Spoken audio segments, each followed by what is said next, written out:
Alors, je m'appelle Frédéric. Je suis patient partenaire pour le CI3P parce qu'à l'origine, j'ai fait le DU de l'art du soin en partenariat avec le patient et le public. Voilà. Et puis ensuite, l'année suivante, j'ai intégré l'équipe pédagogique du DU de l'art du soin. Et c'est comme ça que je suis devenue patient partenaire du CI3P. Ensuite, pour participer aux ECOS, pour former les étudiants qui sont en externat à la relation de soins, et ensuite, dans le cadre de l'éducation thérapeutique, pour le socle de base pour les internes en médecine.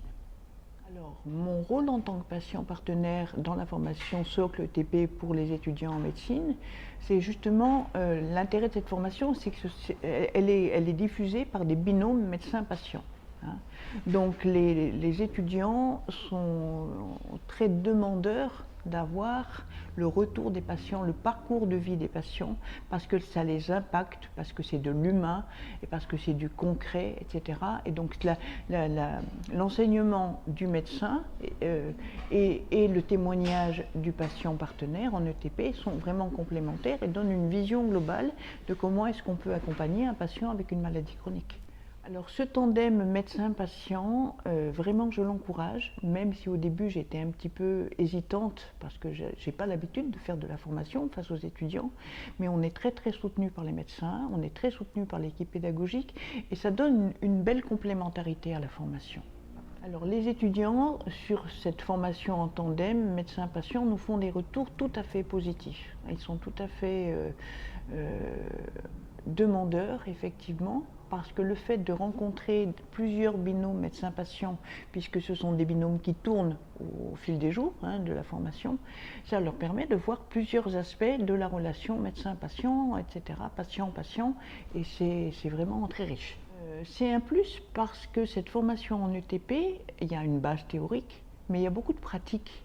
Et il y a beaucoup d'ateliers avec des mises en situation. Hein. Donc effectivement, ça correspond à ce que les étudiants vont vivre après dans leur quotidien avec des patients, parce que toute la journée, ils vont être en face à face avec des patients, et quelque part, ça les prépare à être face à un patient qui a une maladie chronique, parce que la majorité de leur patientèle future, ce sera quand même essentiellement des patients avec des maladies chroniques. Ce que ça m'apporte personnellement, le fait de voir d'autres patients déjà, ça a mis plus de légèreté dans mon quotidien avec ma façon de vivre ma maladie. Le fait aussi de pouvoir échanger avec d'autres patients qui ont d'autres pathologies, qui les vivent elles aussi ou ils aussi au quotidien, finalement ça crée des liens et ça permet d'échanger, de discuter sur les difficultés qu'on peut rencontrer au quotidien et c'est beaucoup plus facile. C'est beaucoup plus facile. Et que j'encourage ce genre d'initiative, vraiment, et que je trouve que cette notion de partenariat, de réseau de soins, de complémentarité, d'équipe pluridisciplinaire, c'est vraiment la médecine de demain et je suis contente d'y participer.